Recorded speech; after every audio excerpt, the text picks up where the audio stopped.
Eating dinner. Let's invite the people on YouTube to join us, shall we? Be on mute. Oh.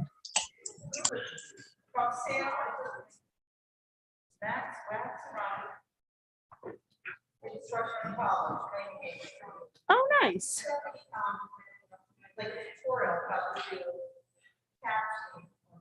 Oh, wonderful. But if you think I did it before, then receive this email, say thank you so much, you're wrong. Right. But I have to share. All right, we got this. All right, so we're going to go into speaker view. Shabbat Shalom, everybody. Hey, Jay and Cheryl, Shabbat Shalom. It's so wonderful to be here tonight with everybody.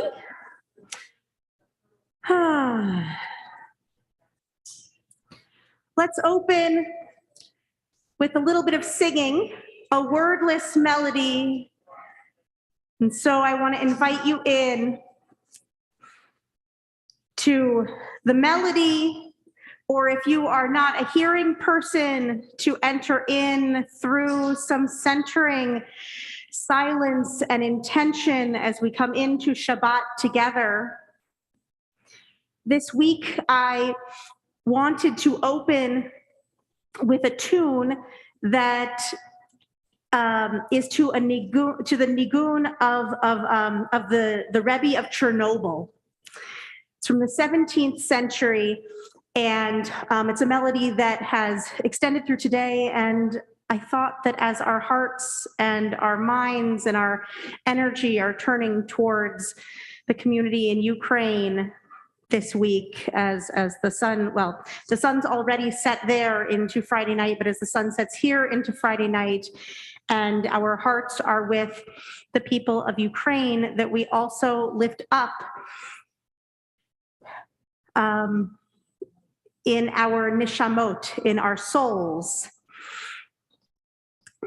a little bit of the music, the culture, and the intention from that community that gave us the roots of Hasidut, of Hasidic Judaism. So. Ya la la la la la la hi hi hi hi. Ya la la la la hi hi hi hi hi. Ya la la la la la hi hi hi hi hi.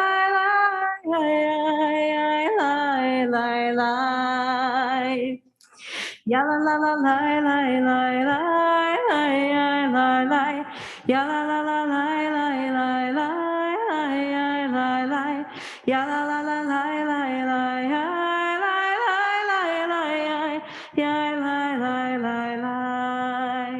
Yai lai lai lai, yai lai lai lai lai, yai lai lai. Where did it go? Yai lai lai, yai hai lai lai lai hai, yai lai, yai lai lai lai, yai lai lai yai lai, yai lai lai.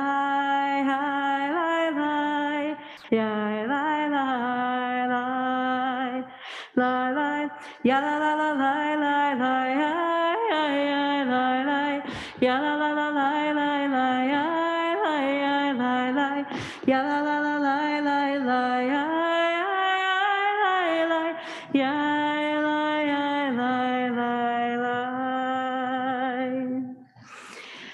Shabbat Shalom. As we enter out of our moment of centering, we bring in Shabbat with light. I want to invite the Smithmans, Brian and Doug and Michelle, to light our Shabbat candles tonight as we bring in this Shabbat, of JDAIM, Jewish Disabilities Awareness and Inclusion Month, and as we bring in this final Shabbat of the month of February.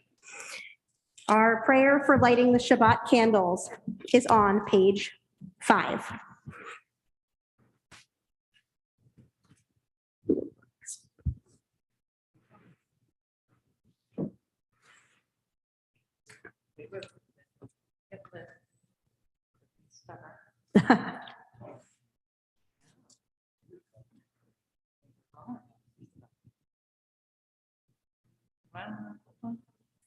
Oh, the little candle that could.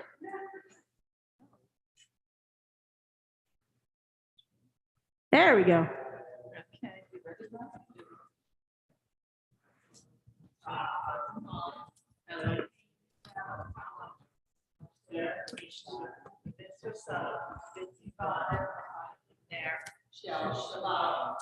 Amen. So as we enter into this Shabbat, we notice that mine is not the only screen here spotlighted, and that is because as I was speaking to our chair of the Inclusion Committee, Wendy, Elliott, Vanderveer, and we were speaking about things that we wanted to model on this Inclusion Shabbat for JDAIM, for Jewish Disabilities Awareness and Inclusion Month. We wanted to try out different options and opportunities for what it might look like to bring, to make our service more inclusive and more accessible. First of all, I mean, as we have been throughout all of COVID, we have been experimenting with what it feels like to integrate technology into our service. At first out of necessity, but as we got deeper and deeper into it, it became clear that one of the things that technology afforded us was access for people who were unable to make it physically to the building, whether because of illness, whether because of caregiving responsibilities, either in town or out of town for aging relatives, whether it was because they had a small child at home with an early bedtime. Whatever it was, whether because of chronic conditions that create barriers for coming out, especially in the evenings, as energy waxes and wanes for folks during the day. And so as we were thinking about ways to leverage technology, and also we wanted to model what it would look like to have an interpreter at our services. And so I want to welcome both Laura and Marilyn, who will be interpreting our service this evening. Marilyn may look very familiar to everyone as one of the beloved members of the Or Hadash family. And we welcome Laura, who is joining us for the first time this evening. You'll see her a little bit later. There is also live captioning that is going to be enabled later on during Wendy's talk. One of the limits of automatic live closed captioning is that it does well with English, not so with Hebrew. And so also noticing limitations to some of the things that technology affords us. We were thinking also about whether we should have this service entirely online so that everyone has the same level of access. And then in talking about that, we realized that that actually doesn't give everyone the same level of access. There are some people for whom the technology is a barrier, either because of social emotional needs or because, for a number of reasons. And so thinking about multi-access as a way to think about and model inclusion. And so I want to invite everyone who is here, who is a regular at Or Hadash, to take a page out of the Passover Haggadah and say, what is different about this night from all other nights? And perhaps think, what is good and different about this night from all other nights? Or perhaps what is different but actually feels quite seamless from all other nights? And for those who are new to the Or Hadash family or visiting us for the first time, we say welcome. We are so glad you're here, and we want to hear your feedback and your thoughts on the ways in which you were or were not able to access our service this evening, and what it is that we might do to make community Judaism, spirituality, services, Shabbat easier to access or better for you in terms of your own accessibility. Because JDAIM Shabbat should not be the one time of year when we think about accessibility, and we know that it's not. But if we hold it up as a benchmark every year and think between this inclusion Shabbat and next, what are the things that we have seen change to increase access for folks at Or Hadash? What are the ways that we have grown as a community? What are the ways that we have not grown? And how does that give us a kick in the tuchus to remind us that we want to make sure that by the time Inclusion Shabbat rolls around again, we want to have some more check marks in that column. And so we open our service formally with Yedid Nefesh on page 7. Yedid Nefesh al Barak Oman V'shol Chavdecha El Retzonecha Yaru Tavdecha Kemo Ayal Yishtachavel Muhadarecha Teravlo Yedidutecha Mino Fetzuv Vechol Ta'amayaya Yararanai Nai Nai Yararanai Nai Nai Yararanai Nai Nai Yararanai Nai Nai Yararanai Nai Nai Yararanai Nai Nai Yaranai Nai Nai Nai Yaranai Nai Nai Yararai Nai Yaranai Nai Nai Yaranai Nai Nai Yaranai Nai Nai Yaranai Nai Nai Yaranai Nai Yaranai Nai Nai. Last verse. Higalena ufros chavivi alai etzukat shelomecha tayeret mikvodecha nagila venismecha v'chut Ma'erahu kiva moed. What happened? V'choneini ki me'olamai yaranai nai nai yaranai nai nai yaranai nai nai nai yaranai nai nai yaranai nai nai yaranai nai nai yaranai nai nai nai nai yaranai nai nai yaranai nai nai yaranai nai nai yaranai nai nai nai nai yaranai nai nai yaranai nai nai yaranai nai nai yaranai nai nai. I want to invite Jonah Wilbur forward to share a reading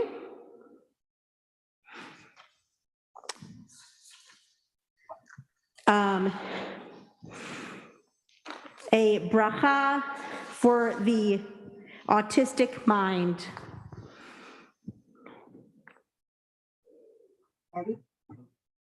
Oh wait, that's not Jonah. Hold on 1 second. 1 second. Sorry about that. Apparently I can't find people today.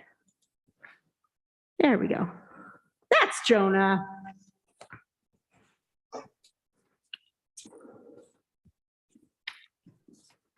Praise are you, my Lord, before me in my mother's womb. Praise are you, the Son Master, who gave me the ability to see things in a new, different light, to choose those around me. Praise are you, who formed the autistic mind to contribute to something wonderful and unique in the world. Thanks, Jonah. And when we think about the ways that we each contribute new and differently in the world from one another, and when we take the time to see and lift up the beauty that is in difference, embrace that bracha, that blessing, we sing a new song, a shir Hadash. And as we learn in the book of Psalms, that is something that the source of all really loves. Shiru Ladonai, Shir Hadash, sing unto God a new song. And so, in whatever way we bring forth that song, and in whatever way we are surprised by the miraculous newness that those who think differently from us, and we each, all of us, have someone in our lives who thinks differently than we do. When we lift up the harmony between their song and our song and all the harmonies of all of the everyone's in the world, we sing a Shir Hadash Ladonai, page 25. 25. Shiru Ladonai, Shir Hadash, Shiru Ladonai, Kol haaretz, Shiru Ladonai, Baruch Hu Shemo, Baseru miyom leyom Yeshuato, Shiru Ladonai, Shir Hadash, Shiru Ladonai, Kol haaretz, Shiru Ladonai, Baruch Hu Shemo, Baseru miyom leyom Yeshuato, Baseru miyom leyom Yeshuato. Page 31, the end of page Psalm 97. Or zarua latzadik ule Yisrael lev simcha simcha yalalai lai lai. Or zarua latzadik ule Yisrael lev simcha yalalai lai lai. Yalalai lai yalalai lai yalalai yalalai lai yalalai lai lai. Yalalai lai yalalai lai yalalai yalalai, or zarua latzadik, ule Yisrael lev simcha, simcha, simcha, or zarua latzadik, ule Yisrael lev simcha, simcha, or zarua latzadik, ule Yisrael lev simcha, yalalai, yalalai, yalalai,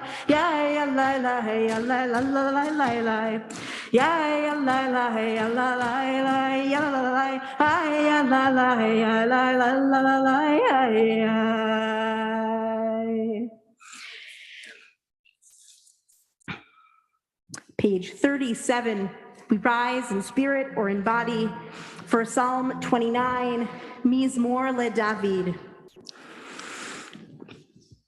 Mizmor le David, Havu l'Adonai b'nei Elim, Havu l'Adonai, Kavod v'ozai, Havu l'Adonai, Kevod Shemo, Ishtachavu l'Adonai v'hadrat Kodesh, Kol Adonai al hamayim, El hakavod hirim, Adonai al maim rabim, Kol Adonai bakoach, ay, Kol Adonai behadar, Kol Adonai shover arazim, Vaishaber Adonai et arzei halvanon, Vayarkidehem kebo egel Lebanon,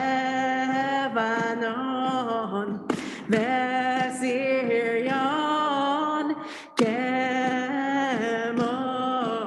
Kemo ben Rehemim, ay, Kol Adonai chotzev lahavotesh, Kol Adonai yachil midbar, Yachil Adonai midbar kadesh, Kol Adonai yacholel ayalot, Vayechesof Yeavot Uvehechalot Kulo Omer Kavod, ay, Adonai lama v'yashav yeshev, Adonai melech leolam, Adonai os le'amo yiten, Adonai yevarech Shalom. Hey, ay, nay, nay, nay, nay.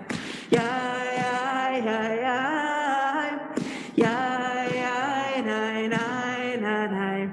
Yay, ay, ay, ay, ay. We can be seated. I want to say Shabbat Shalom to everyone who is here on site, who is here online. I want to invite everyone who is here here not on Zoom, but on YouTube Live to take a second and introduce yourselves in the chat, share your name, where you're joining us from today, and perhaps actually if you're here on Zoom too, share your name and where you're joining from today. And if you are here inside of the room at Or Hadash, take a second and wish someone around you a Shabbat Shalom, so that we can all come together as one community as we prepare to turn to Lecha Dodi.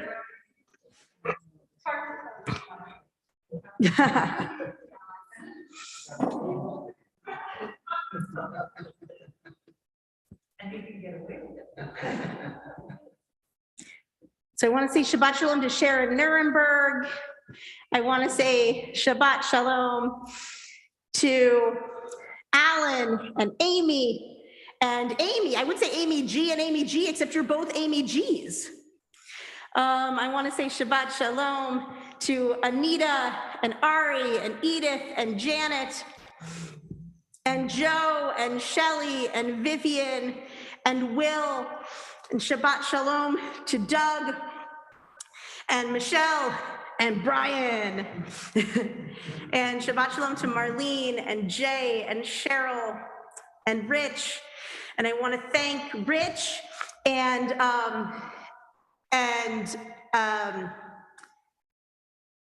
Jules and Ruth for being our greeters tonight, both online and on site. And I want to welcome to join me here in the, I would say up front in the center. What's the right term for spotlighting someone? In the spotlight, chair of our inclusion committee, Wendy Elliott Vanderveer, to share with us a prayer for inclusion of people with disabilities. And then we will turn to page 41 for Lecha Dodi.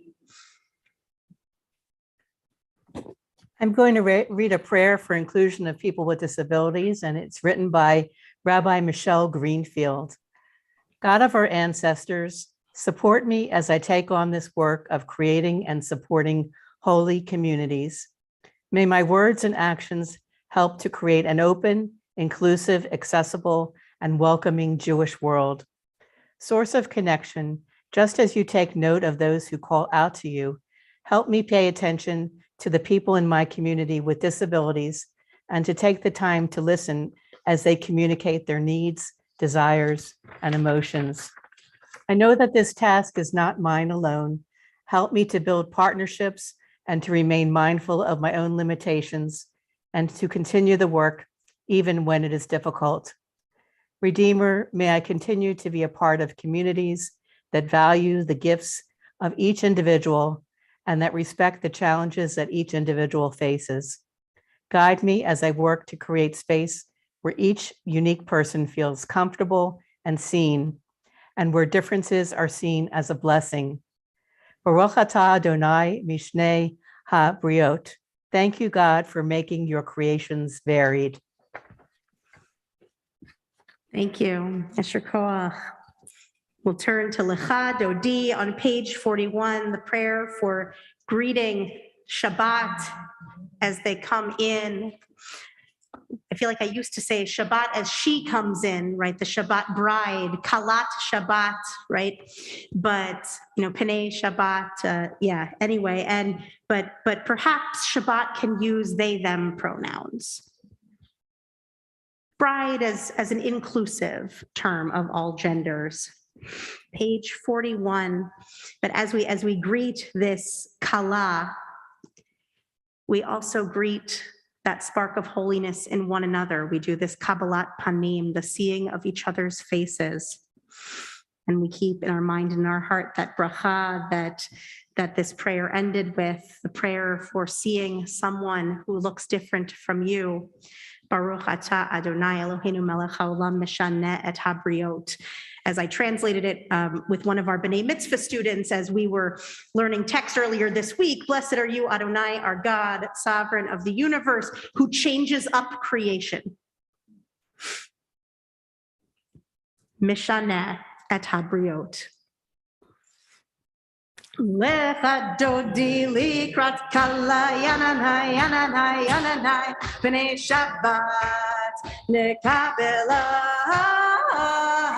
Lecha dodi likrat kala yananai yananai yananai b'nei Shabbat nekabela. Shamor v'zachor v'dibur echad Ishmiyanu el hameyuchad Adonai echad u'shema echad l'shemu tiferet v'litchila lecha dodi likrat kala yananai yananai yananai b'nei Shabbat nekabela. Lecha dodi likrat kala yananai yananai yananai b'nei Shabbat nekabela. Top of page 43. Likrat Shabbat lechu v'neelcha ki mekor ha'berachai merosh mikedem nesucha sof ma'aseh b'machshava techila. Lecha dodi likrat kala yananai yananai yananai b'nei Shabbat nekabela. Lecha dodi likrat kala yananai yananai yananai b'nei Shabbat nekabela. Top of page 45. Hitoreri ki va'orech kumi uri uri shir daberi kevod Adonai alayich nigla. Lecha dodi likrat kala yananai yananai yananai b'nei Shabbat nekabela. Lecha dodi likrat kala yananai yananai yananai b'nei Shabbat nekabela. Page 47. Yamin u'smol tifrotzi v'et Adonai ta'aritzi al yadish ben parzi v'nismecha v'nagila.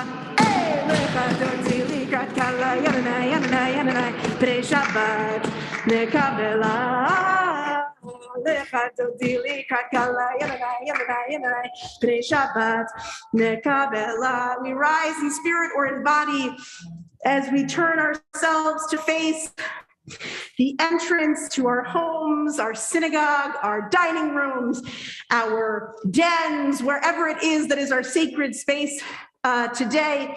And as we look out to greet the Shabbat bride, we also notice that we are looking out towards one another. Out those doors is also towards one another. Boi v'shalom ateret bala gam besimcha u'betzocho la'ayay toch emunei am segula boi chala lecha dodi likrat kala yananai yananai yananai b'nei Shabbat nekabela.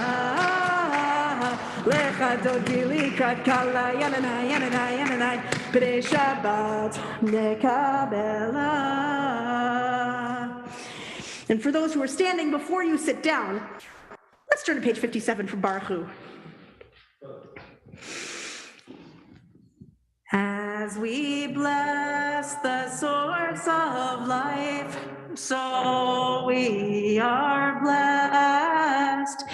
As we bless the source of life, so we are blessed. And the blessing gives us strength and makes our vision clear. And the blessing gives us peace and the courage to dare. As we bless the source of life, so we are Adonai HaMevorach.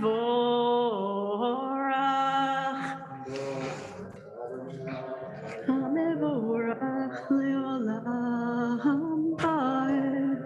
Baruch Adonai HaMevorach le'olam va'ed. We can be seated. Baruch atah Adonai Eloheinu melech haolam. Asher bidvaro mariv aravim bechokma poteach sharim uvitfuna mishanei itim. Roll into dark, roll into light. Night becomes day, day turns to night. Try that with me. Roll into dark, roll into light, roll in. Night becomes day, night becomes day. Day turns to night, day turns, not bad. Roll into dark, roll into light. Night becomes day, day turns to night. Roll into dark, roll into light. Night becomes day, day turns to night. Now there's a bit of a Hebrew part. It can be found 3 lines up from the bottom in the Hebrew. Golel or mipnei choshech, v'choshech mipnei or. But the good thing about it is that it can be layered right on top of the roll into dark, roll into light. Night becomes day, day turns to night. So you can stay on that if you want. Roll into dark, or you can join me in the Hebrew. Roll into light. Night becomes day, day turns to night. Golei yom v'layla, golel or mipnei choshech, golel or mipnei choshech, v'choshech mipnei or. Roll into dark, roll into dark, roll into light. Night becomes day, day. These are the 3-part harmony actions. Roll into dark, roll into, you see, you like them. Night becomes, this is why you're friends with Bina. Day turns to night. Borei yom balayla, golel or mipnei choshech, golel or mipnei choshech, v'choshech mipnei or. Umavir yom umehevi laila, umavdil ben yom uben laila, Adonai tzvaot shemo, el chai v'kayam, tamid yimoch aleinu leolam va'ed.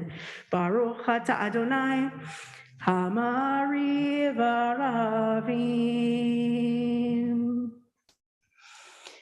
Page 65, we turn to the Shema, close our eyes, we open our ears and we heighten whatever sense it is that helps us to perceive the oneness that connects us all. Whether we name that oneness God, whether we name that oneness divinity, whether we name that oneness that thing that binds humanity, energies, chakras. There are names for this across all cultures, walks of life.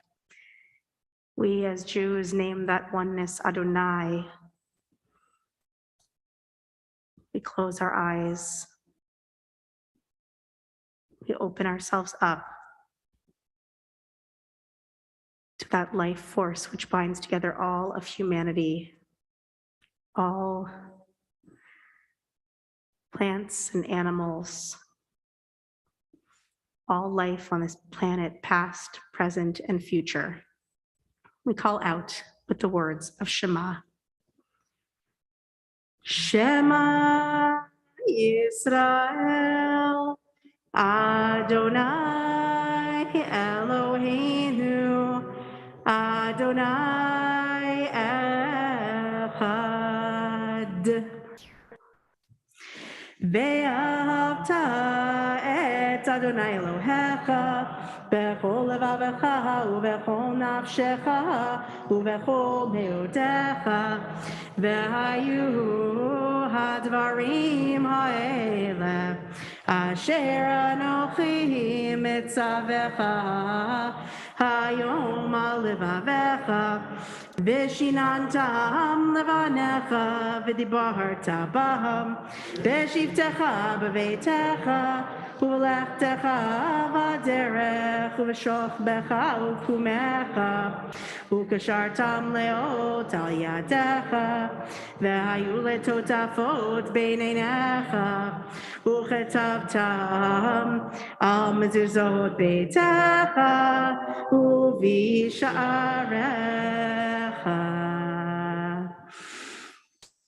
I want to call for an interpretive middle paragraph of the Shema. I'm going to call forward Amy and Ari Gewurtzman to share a poem by Devin Spear, We Are Not the Fringes.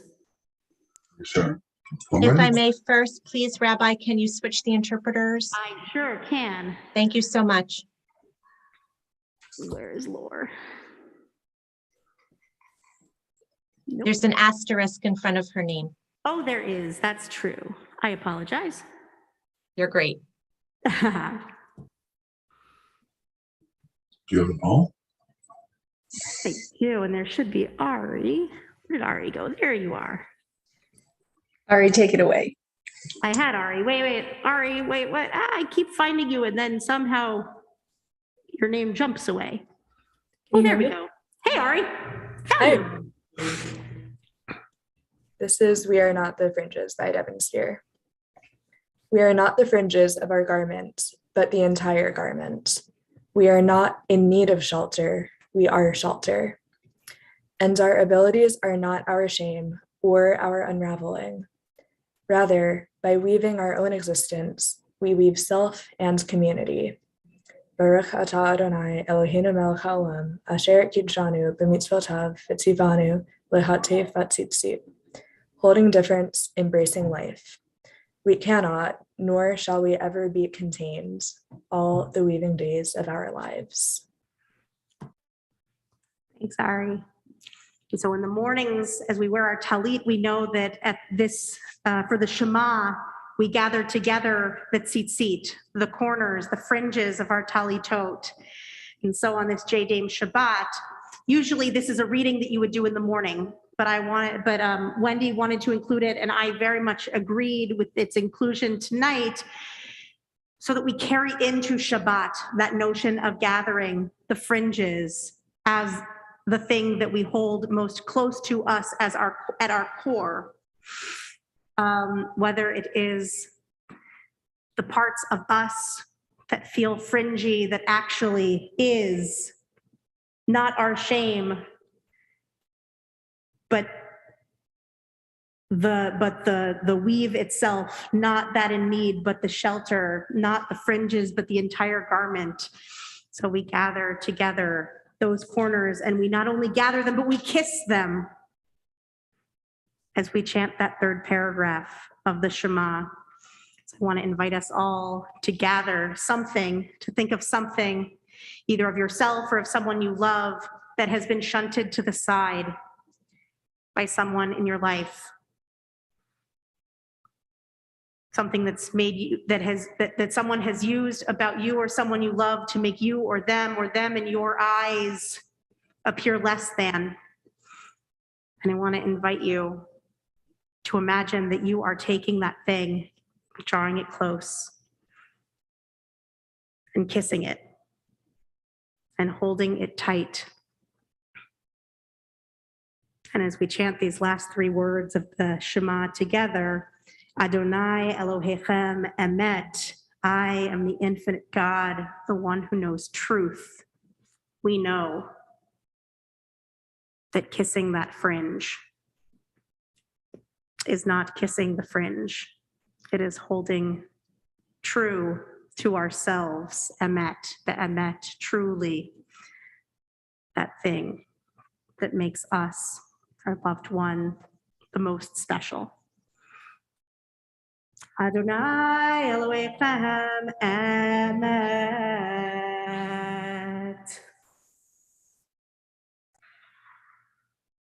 Page 77 from the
Excuse me, Rabbi, this is the interpreter. We've lost your voice here. We can't hear you on Zoom. Unfortunate. Am I back now? Oh, good. Well, I guess I ran out of batteries. I want to invite you all to rise in body and spirit for the Shamu, page 85.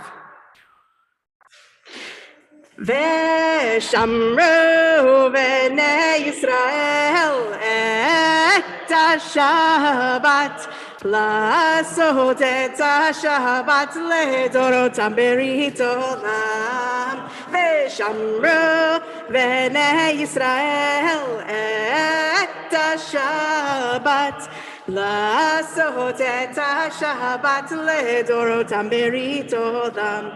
ביני ובין בני ישראל אותי לעולם, אותי לעולם, אותי לעולם. ושמרו בני ישראל את השבת, לעשות את השבת לדורותם ברית עולם. כי ששת ימים עשה אדוני את השמיים ואת הארץ, ושמרו בני ישראל את השבת, לעשות את השבת לדורותם ברית עולם. וביום השביעי שבת וינפש, שבת וינפש, שבת וינפש. ושמרו בני ישראל את השבת, לעשות את השבת לדורותם ברית עולם. We'll turn together to page 91 for the Amidah which is silent in the evenings, giving us an opportunity to not only tap into the words of our tradition, the words on the page in Hebrew or in English, but also to take our own path through this silent evening prayer, and including, of course, the prayer of our own hearts. Adonai sefatai tiftachu fi yagid tehilatecha. Open my lips, beloved one, and let my mouth declare your praise.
Ose shalom imromav, Yaseh shalom aleinu, ve'al kol Yisrael, ve'al kol yoshvei tevel.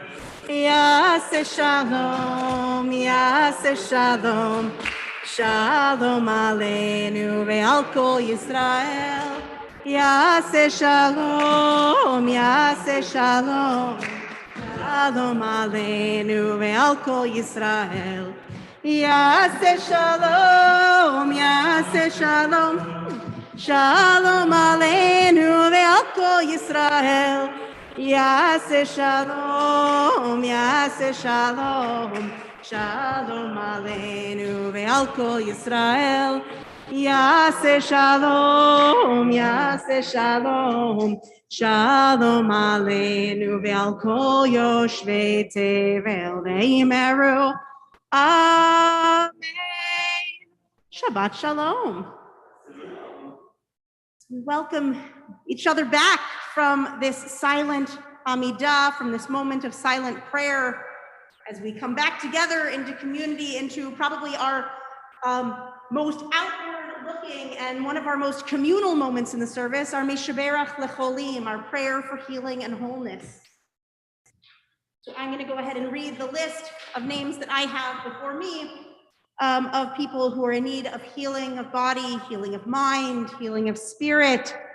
And I want to invite you to either say out loud after I finish reading this list, just, over top of each other, or to share in the chat, either on YouTube or on Zoom, the names of anyone who you're thinking of this evening for healing and for wholeness. So I'm going to go ahead and read the list that I have here, and you can go ahead and add it into the chat, or when I pause for a little bit of silence after I finish reading this list, to share their names out loud if you wish.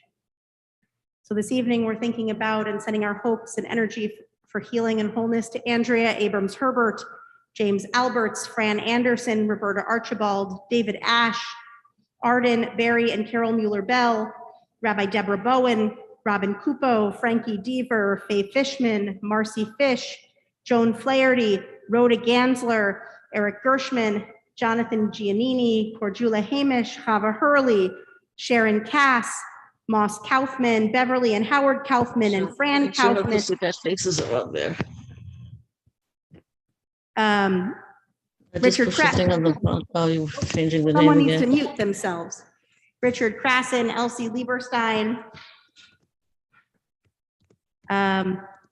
Robert Mueller, Toby Mackler, Anthony Nero, Lisa Nicholson, Jennifer Riley and Thomas Pablo, Stan Pollock, Walter Roselle, Abby Rosenberg, Mike Rosenberg, Shelley Sanders, Bertha Schwartz, Marlene Sortino, Floyd Suter, Howard Temple, Lynn Van Engel, Brandy Wozliewski, Stan Weckstein, Molly Weissman, Grace Sengel, Eileen Zeff, and Edith Self.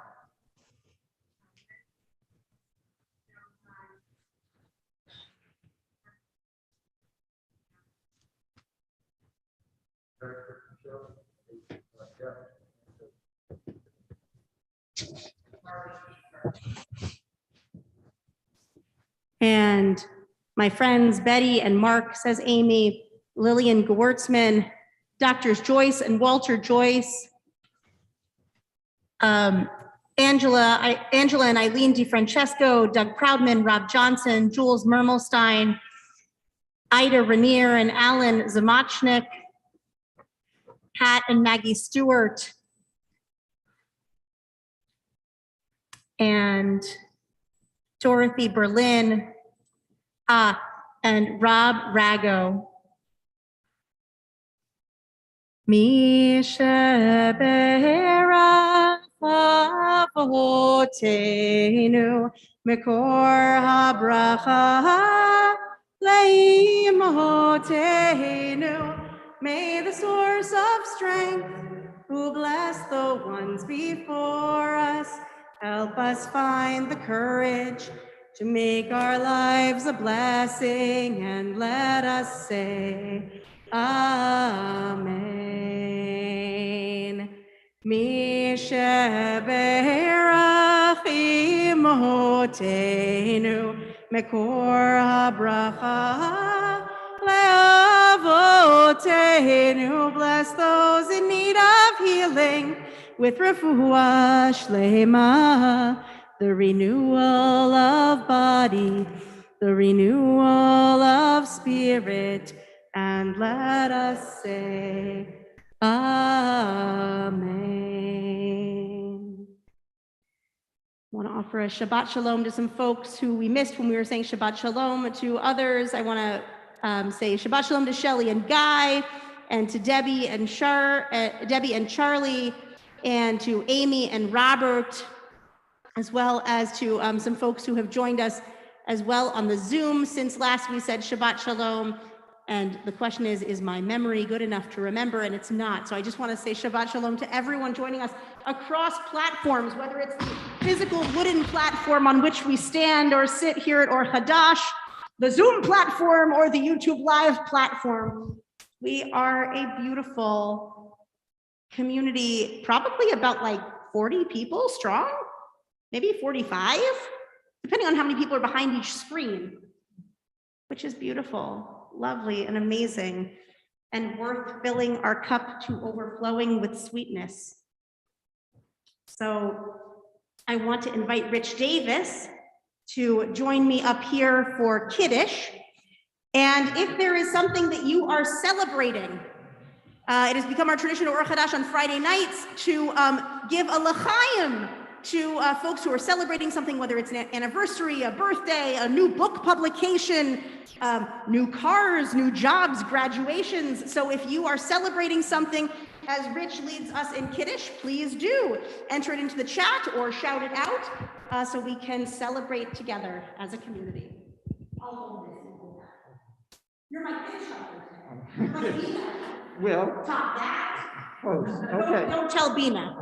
I won't. I'm not going to steal her. So right. Baruch atah Adonai Eloheinu melech haolam borei pori hakochel. Baruch atah Adonai Eloheinu melech haolam asher kiddushanu b'mitzvotav v'ratzah b'anu v'shabbat kodesh b'yahava u'ratzon hinchilanu zikaron le'maaseh bereshit.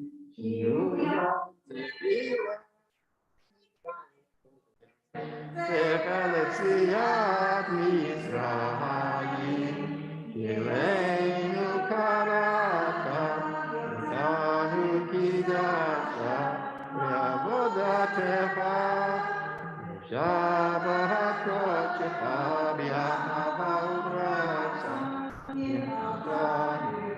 ברוך אתה אדוני מקדש השבת.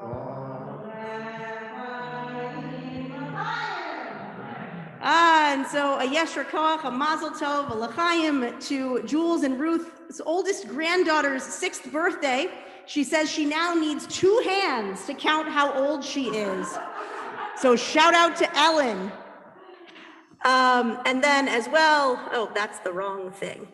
Let me see if there's anyone on YouTube who has shout outs. Aha, Sharon just turned 22 on Sunday, had a wonderful celebration at Gwynedd Mercy, got the best birthday gift from a friend, her own pet, a betta fish named Blackman.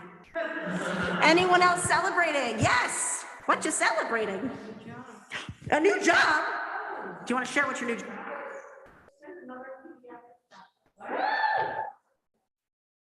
We are going to see our friends tomorrow in Washington, who are both 93 years old, in amazing shape, at home, no COVID for 2 years.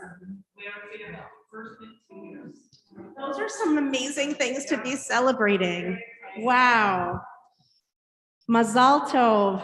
And it is with all of that joy and gladness that we hold in our hearts that we welcome Wendy Elliott Vanderveer to the front to share with us. So Wendy is not only our chair of inclusion here at Or Hadash, but she is also a lifelong activist for disability justice, serving on many committees and commissions here locally and much further afield to work for disability justice. And she is also a tremendous artist. And one of the things that is so incredible about her art is the way that she brings those two things together. And so tonight, Wendy is going to share with us a presentation on the theme of a disabled artist's journey through art and activism. And I am very, very excited, Wendy, because on a personal note, I have seen this talk advertised at many, many other synagogues. And I had wanted to bring Wendy, I don't even know if you know this, to GJC to meet with our kids when I was the director of lifelong learning at Germantown, and I was unable to. And then a few weeks ago when we were talking, Wendy, you mentioned that you had given this talk at many other congregations, but never at your own. And so not only are we really thrilled to right that wrong of welcoming you here to your home community of Or Hadash, but also I'm really excited to hear this talk because I have seen the incredible things that have come from you sharing this Torah with so many other communities. And I'm so glad to be learning with you here tonight on JDAIM Shabbat. So Wendy, welcome and Shabbat Shalom. Thank you, Rabbi Alanna. Hello, everybody. I'd like to thank you for the opportunity to speak with you today during our celebration of Jewish Disability Awareness, Acceptance and Inclusion Month. It's a real mouthful. Thank you, Rabbi Alanna and the Inclusion Committee for your strong commitment to expanding opportunities and full inclusion for people with disabilities in the life of our congregation. As you may know, I'm an artist and advocate in the disability community for over 40 years, as well as a professional working in the civil rights and human resources areas. I served in leadership positions at Disabled in Action of Pennsylvania. I was chair of the Mayor's Commission on People with Disabilities in Philadelphia and on the board of the American Association of People with Disabilities. And I'm currently co-president of United Spinal Greater Philadelphia Area Chapter. I'm also a wife, a mother, a friend, animal lover. And for those of you that know me well, I'm a general pain in the tuchus. I'll begin by telling you about how I got started in art and disability advocacy. And I'll then show you some examples of my disability cartoons. So I've been making art my whole life. I would always make drawings, painting, and sculpture since I was a small child. It was something that I enjoyed doing, and it came easily for me. As a child, I took classes at the Philadelphia School Art League and Cheltenham Art Center. And when it was time for me to go to college, I won the Philadelphia Board of Ed Scholarship in Art and the Philadelphia City Scholarship for all of my extracurricular community activities.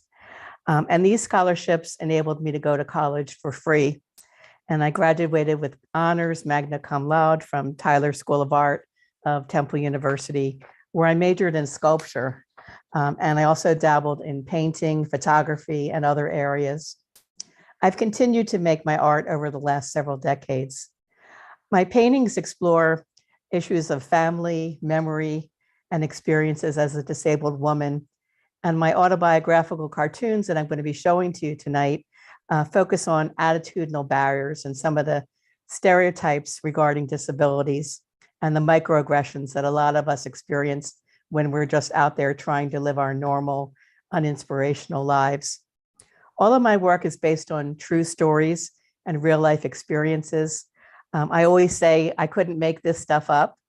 I paint and draw my reality, like Frida Kahlo used to say, and I use humor to help educate others and cultivate disability pride. We as a community need to work to break down the barriers that prevent people with disabilities from fully participating in the mainstream of our society. Historically, people with disabilities have been very isolated and insulated in our communities. In the past, we went mainly to separate, segregated schools, rode on separate and unequal transportation systems, and lived in their most restrictive institutional settings. Many barriers have begun to erode in the past several decades. It's not so unusual to see people with disabilities out there in our communities, working, shopping, going to the movies, eating out at restaurants, obviously not so much during this time of COVID. And today, thanks to the ADA, or Americans with Disabilities Act, new construction is barrier-free. So for myself, I no longer have to practically dehydrate myself when I go out for the day to go to the movies or shopping and so forth. I know that there will be an accessible restroom somewhere for me. Most new facilities have accessible restrooms, dressing rooms that your wheelchair can fit inside of. Movie theater no longer tell me that I'm a fire hazard, hanging out in the aisle. This used to happen to me all the time when I would go to the movies. Newer movies theaters now have wheelchair accessible seating. Sometimes it's in the back row, but it's still great that we are allowed to, to stay in there and not get threatened that we're going to be thrown out because we're a fire hazard. And there are curb cuts at most major intersections. And in some parts of our city, you can actually take the train or a lift-equipped bus. And I was a leader in the late 1970s. You can tell how old I am, and early 80s to force SEPTA to put lifts on buses.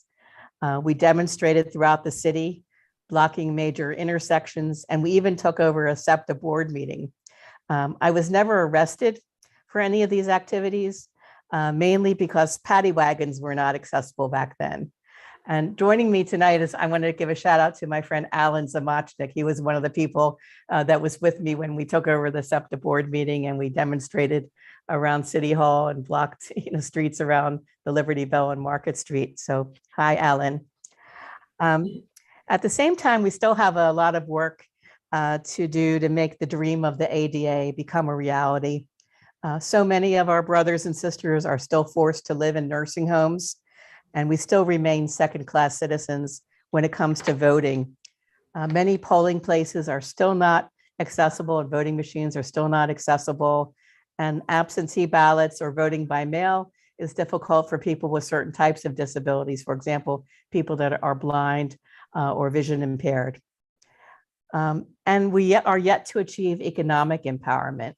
About 70% of us are currently unemployed, which is the highest unemployment rate for any group in this nation.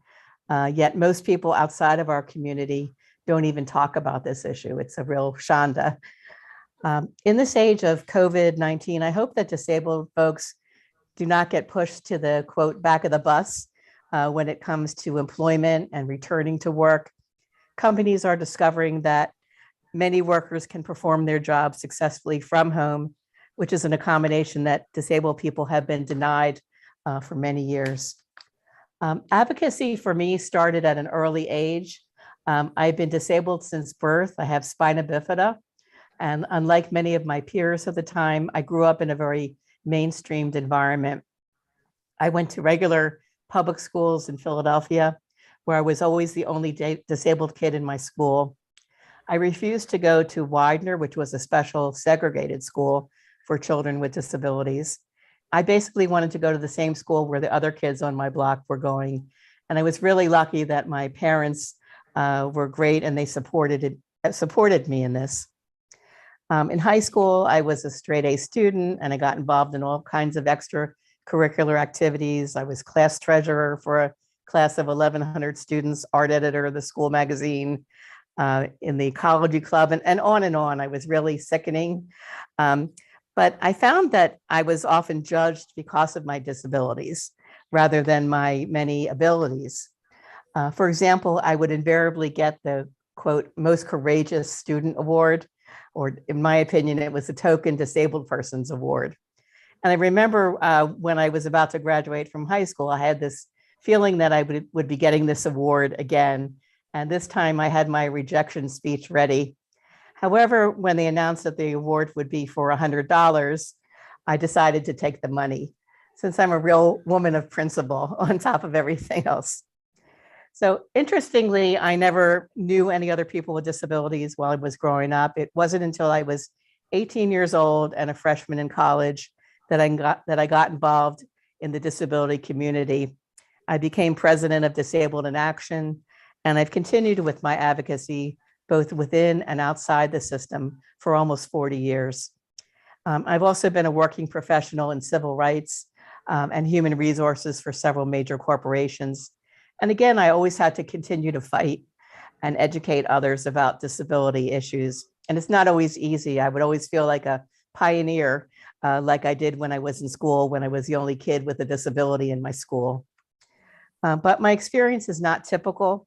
As I mentioned earlier, the unemployment rate for our nation's 61 million disabled Americans is 70%. And among those with disabilities that do work, the average earnings are 35% less than earnings for workers without disabilities.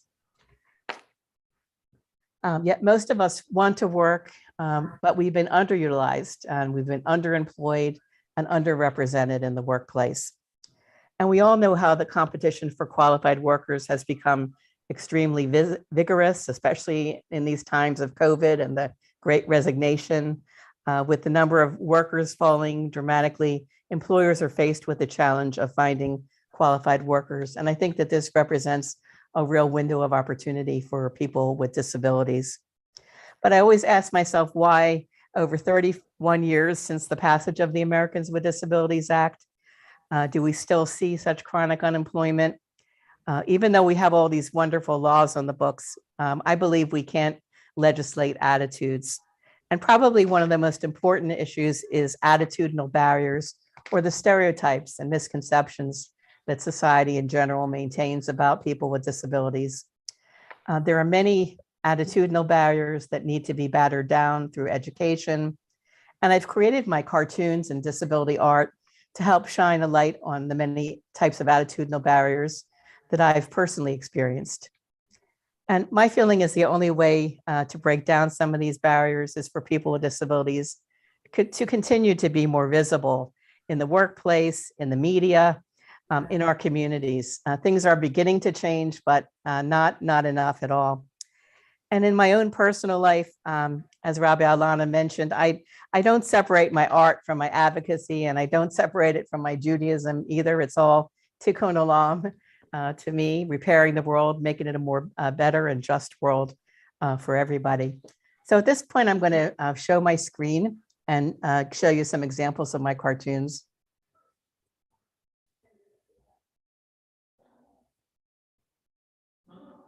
Everybody see the screen? Just give me a thumbs up. You can. Okay, so here I am, myself and Lucy. So for some of you who haven't met me, you can see I'm in a motorized wheelchair. And I have a service dog named Lucy who's wearing a red harness that says, "Don't pet me, I'm working." And I'm going to show you some of my cartoons. This is one of my earliest cartoons. It's called Woof the Expleted Deleted. So sorry for the cursing in the cartoons.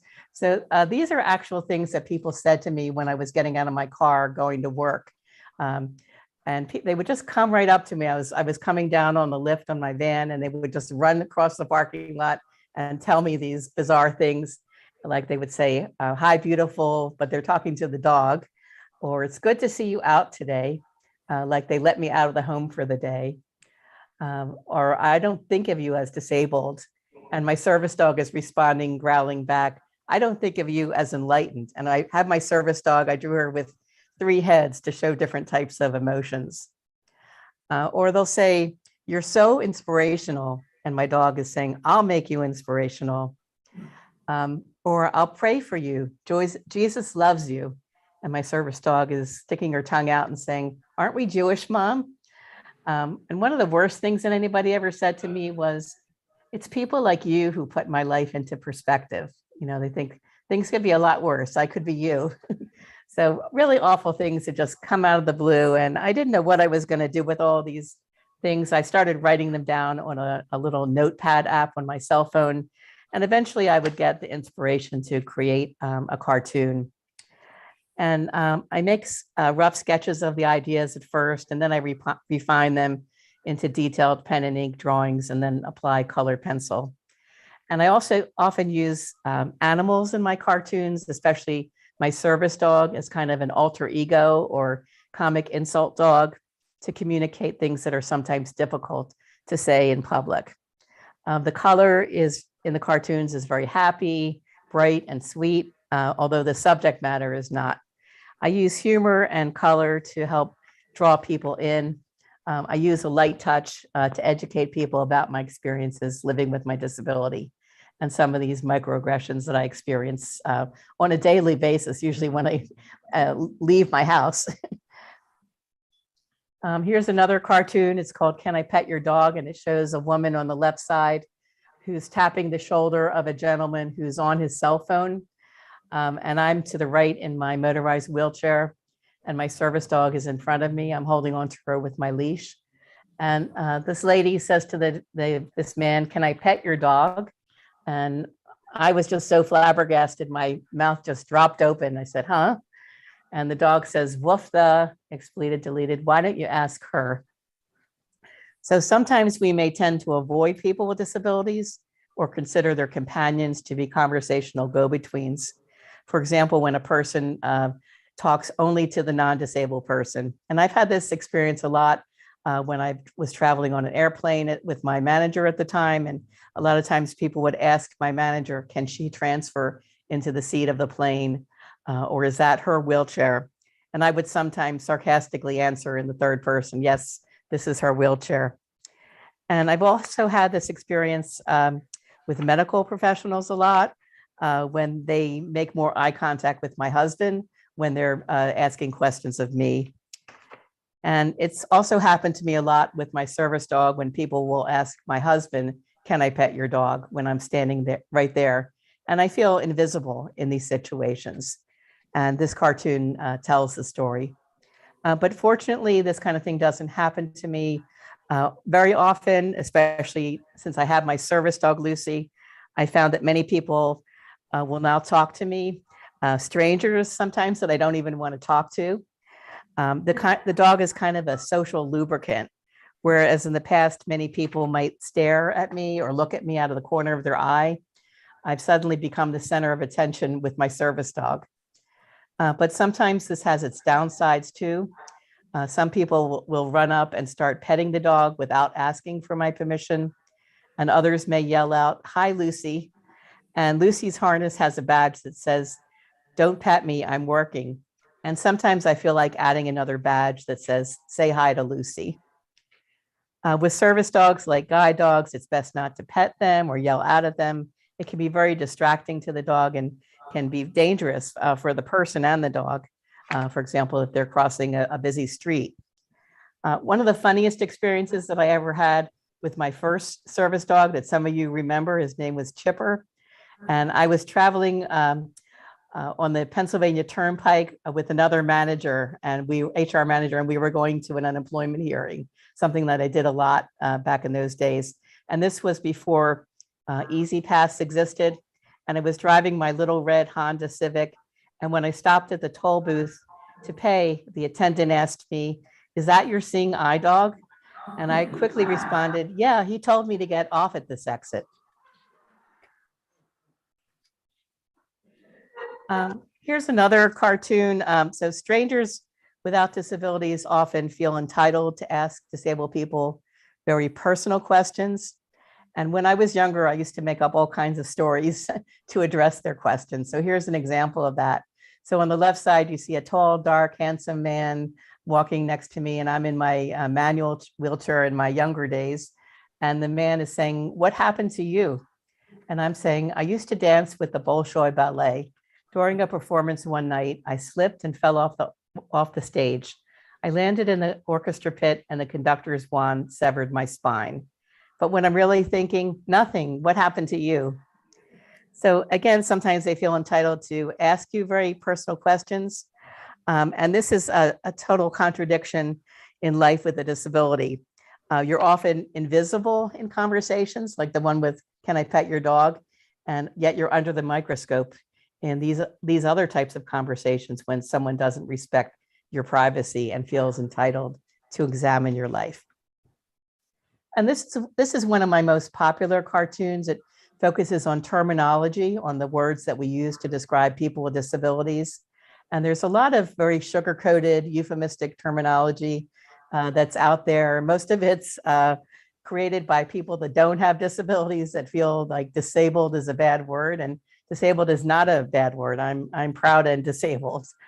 So in this cartoon, you see 5 little Wendy's. The first one says physically challenged. I'm like Atlas. I have the world on my shoulders. I'm certainly physically challenged. The next one shows differently abled. I have an extra eye, an extra arm, a unicorn horn coming out of my head. I certainly have some extra different abilities. And then the next one shows wheelchair bound. I'm literally bound and gagged in my wheelchair. And the one after that shows me confined to a wheelchair with chains around my shoulders, my waist, and my legs, and a little padlock in the center holding it all together. And then the last one, it says, "I'm free in my wheelchair." And that's the reality. I'm free in my wheelchair. It's a source of freedom and mobility. It's not something that's confining. So for me, oops, I'm going to skip. So for me, personally, the best word that I like is disabled person. And I mean disabled with a capital D, because disability is part of my identity. It's who I am. But you have to be careful with terminology. A lot of people may view things differently, but you have to respect what people in the community prefer. And depending on when someone became disabled, if they became disabled later in their life, they may not identify, with being a disabled person like I do. So a good rule of thumb is to ask the person what kind of terminology they prefer. And here's another inappropriate term called handy capable. And hold on one second. And this one shows a person who's defiant, using her hands to use a censored word. And handicapable is a really awful term that's become more popular in some circles, and most disabled people will tell you that they can't stand it. It talks about handicap, which is like a person with a cap in hand who begs for money. It doesn't portray a positive image of somebody with a disability. So I've kind of made a mockery of this whole term handy capable. This next one focuses on employment, and I mentioned that I'm a recovering human resources manager for about 35 years. So this cartoon talks about what it's like when a person like myself goes in for a job interview. And I don't let them know before the interview that I have a disability. A lot of people would counsel me in the past that I should let them know that, but I think, they'll see me, they'll get over it. I'll sell them on my capabilities and what I bring to the table. So in this cartoon, I'm in an olive green suit. My hair is straightened for the interview, and there's a HR manager behind the desk wearing a blue suit and a red tie. He's got gray hair. My service dog is behind me holding her resume in her mouth. And the cartoon reads, I am a human resources professional with over 25 years of experience in multiple industries. I have an SPHR and SHRM SCP. Those are professional certifications. My diverse background combines work in the federal government, private industry, and community advocacy. And my service dog is chiming in. She says, I'm a certified service dog with over 8 years of experience as a VP of dog operations management with a concentration in employee relations. Woof, woof. But what is the HR manager thinking? She's in a wheelchair. She has a dog. And you can almost tell, when somebody sees you, for the first time, that this is what they're thinking. This is a cartoon that shows a humorous interpretation of what happens when disabled people, especially those using wheelchairs, like myself, try to find a van accessible parking space. And I can't tell you how many times I've seen people running out of their cars saying, I'll only be a minute. Somebody's going into the state store to buy some liquor and they'll say, I'm only be a minute. That happens to me a lot. And this is not meant to say there aren't people with invisible disabilities who also have the right to use these spaces. But I think that there's a lot of abuse by non-disabled people who use these spaces for their own convenience with little regard for the impact of their behavior. So in this cartoon, you see a maroon car in the background, and the license plate says Entitled. There's this woman running out of the car wearing a running suit, and she's saying, got a great parking space. And the tagline reads, Grandma's been dead for years, but her parking privileges live on.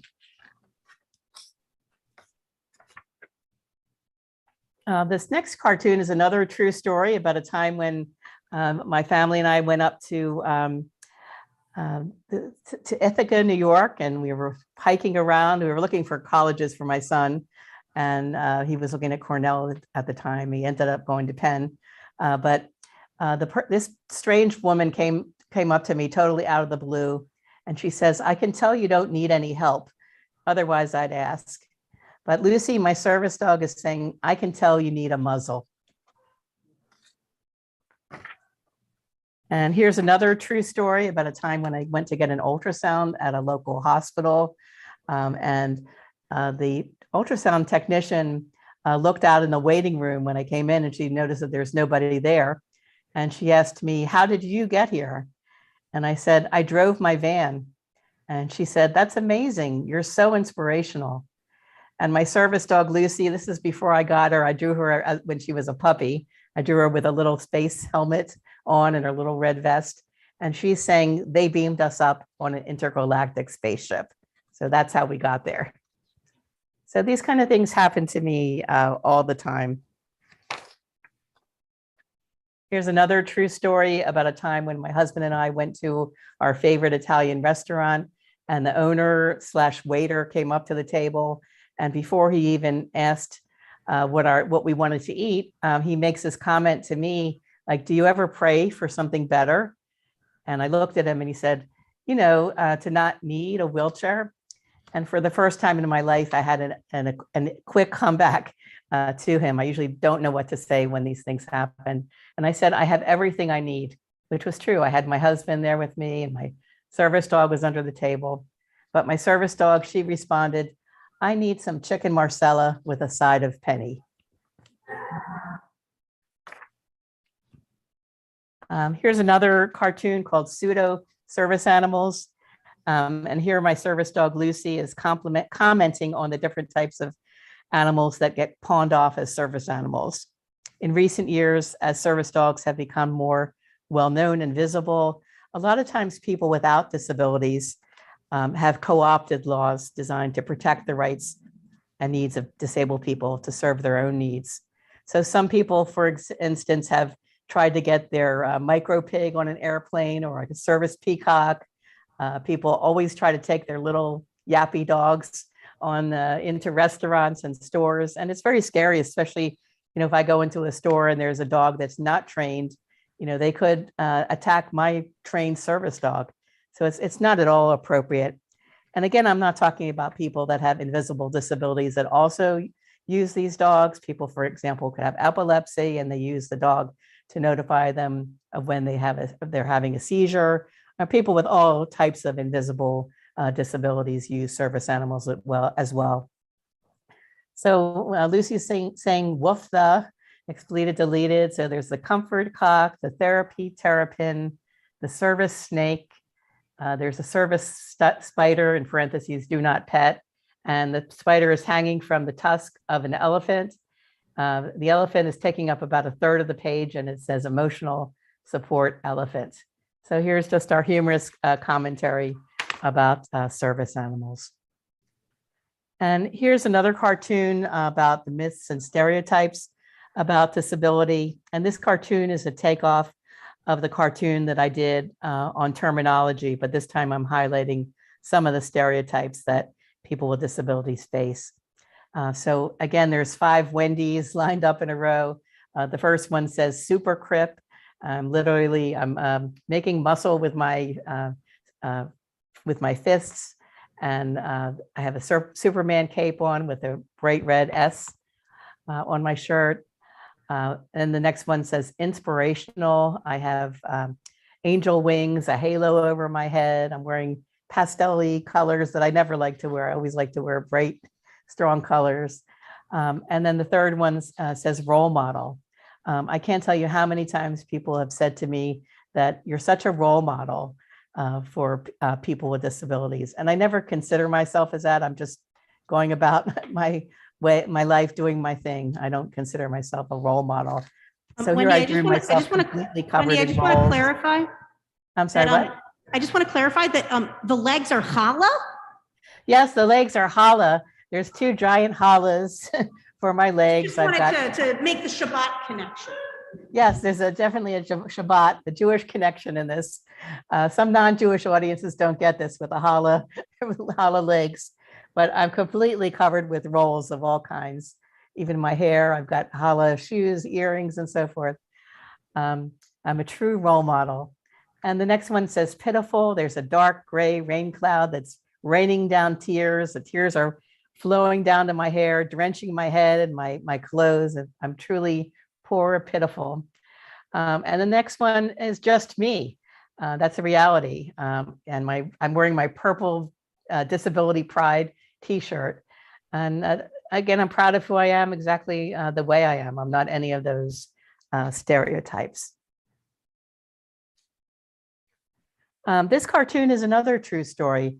It's about a painful memory when I was younger. And one of my aunts made a remark to me that she probably meant as a compliment, but it could have been damaging to somebody else, depending on their self-image. So she said to me, boy, Wendy, if you had 2 good legs, you'd really knock them dead. So when I'm doing in my thought bubble, I'm doing like a karate maneuver. I have got flames coming out of my crutches. I've got boxing mitts. I'm literally knocking her dead. But what I said to her at the time was, I knock them dead just the way I am. And this is really my message of disability pride. And I always tell this to all people with disabilities, to be proud of who they are, exactly the way they are. They don't need to be fixed or cured. We're fine, exactly the way we are. This is another true story. A few weeks after giving birth to my son, I took him to a party, and this woman that I didn't know just comes into the room, and you can see me holding my son Lee at the time. He's a man now. But I had his diaper on my shoulder. I just got done burping him, and there's a couple next to us who are kind of oohing and eyeing over the baby. And this woman just comes in and out of the blue says, "And whose child is this?" And I just glared at her and said, "Mine." And Lee, my son, is saying, "Mama, Mama." I think hold a second. So this cartoon is really serious. It explores widespread assumptions that people with disabilities are helpless and dependent and incapable of being anyone else's caregivers. Even my own parents didn't think that I could become a parent. And when I had my son, it wasn't always recognized, even after months of bed rest and complications in the hospital after I had a C-section.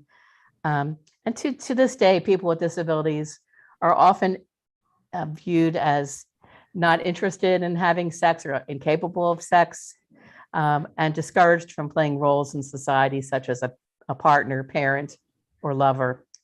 Throughout history, people with disabilities have been warehoused in institutions, and many people were sterilized and still continue to be sterilized.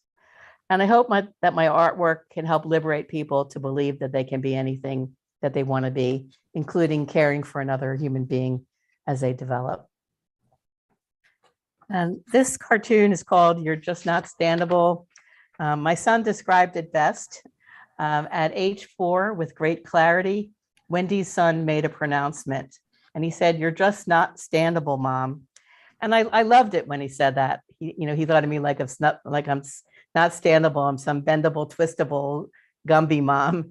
And there was a lot of clarity to the statement because he didn't view my disability in the negative light. It was just who his mom is. Did everything for him. I just did it all sitting down. So I always love this, this cartoon. I always embarrass him. My son's 33 years old, and I'm still embarrassing him with what he said to me when he was 4. And in my own personal life, I've never separated my Judaism from my advocacy. As I mentioned, it's all tikkun olam for me, repairing the world and making it a better, more inclusive world for all of us.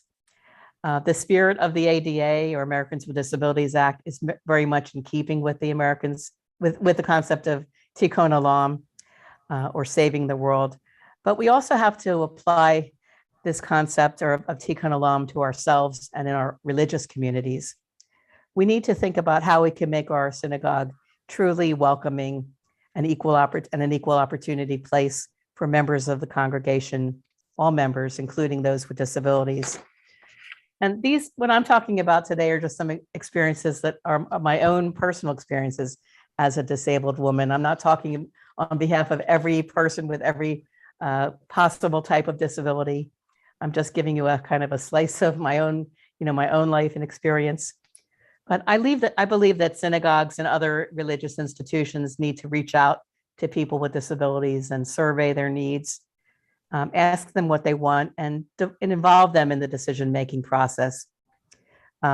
Synagogues like Or Hadash have an inclusion committee, which is great, and we're continuing to work on how to make the synagogue more accessible for people with different kinds of disabilities.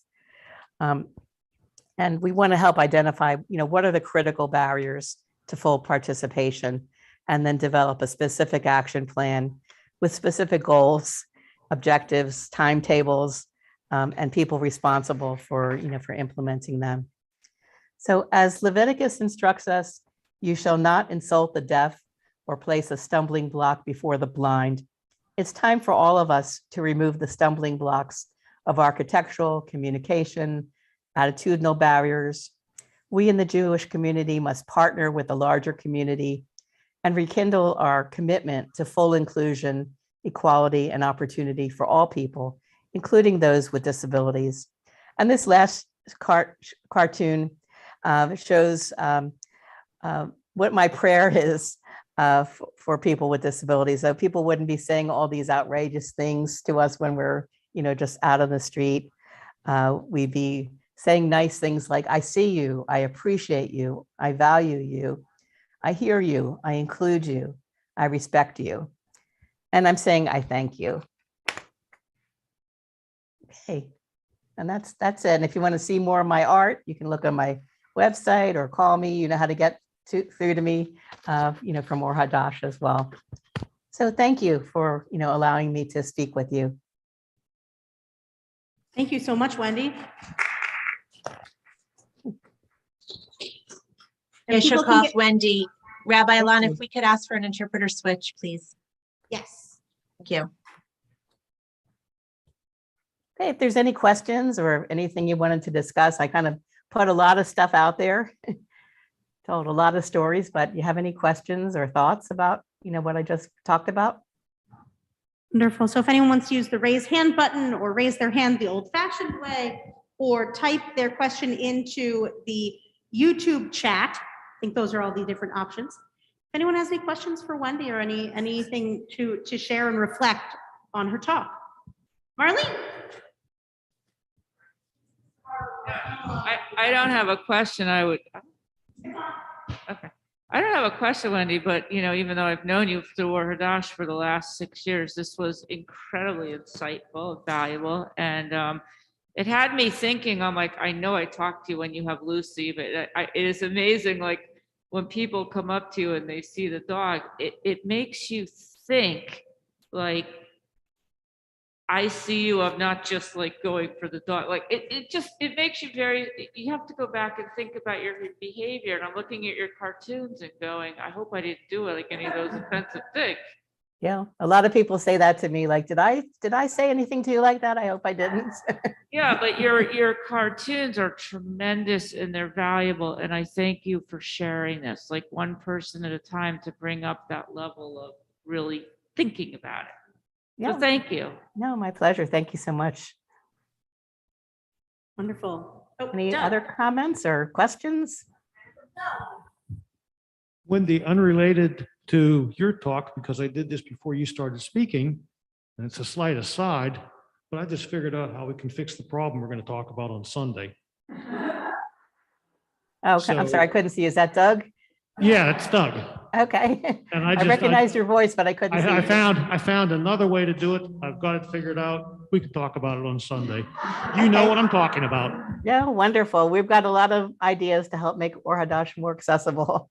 So very exciting and important work ahead of us all.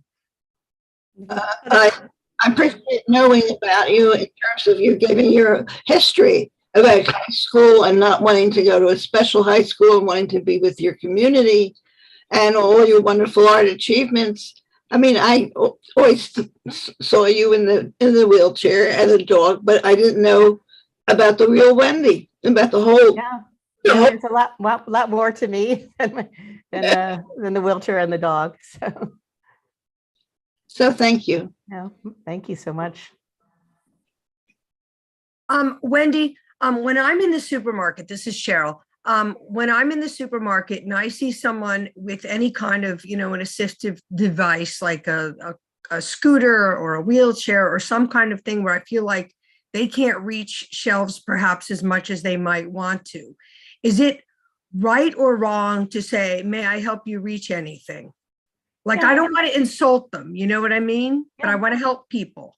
Yeah, I mean, if they look like they're struggling or the need seems obvious, it's okay to ask, but don't insist on it. And indicate, let the person indicate the kind of help that they need, if any. And that example that I showed was just totally bizarre. I'm just minding my business, and this lady comes up and asks me, or says, "I can tell you don't need any help." That's one of the more absurd examples of that. But I don't mind if people hold doors for me. Like, when I was an HR manager, I'd be riding around with my heavy briefcase on my lap, and I don't mind if people come and hold the door open for me. It's just common sense, common courtesy. And that's something you would do for another person too, right? I mean, if you see someone walking in with a briefcase or without, it's respectful and polite to hold the door for them, no matter who they are. So that's the thing too.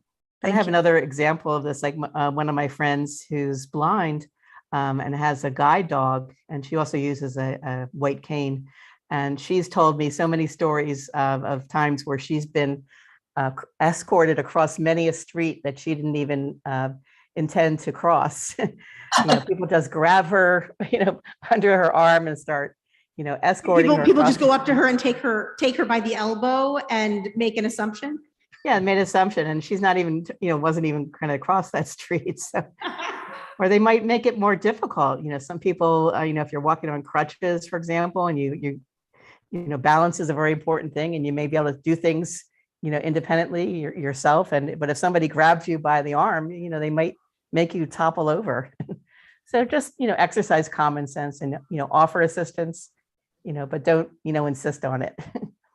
Not people that try to get, that get other people to put their wheelchair into their car for them, and they make it a lot more difficult for the, for the person when, we're used to our routines and techniques of doing things.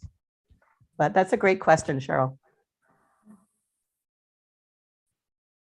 Anyone else have questions for Wendy? You can also be in touch with Wendy at inclusion@orhadash.com or through her website that she shared earlier tonight. Wendy, I have a question about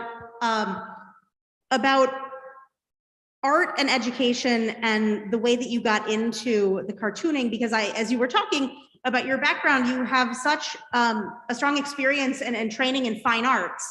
Mm-hmm. And I'm wondering about the turning to cartooning and to your and to sort of these really beautiful and poignant cartoons. And I love the way you use color. It's so cool.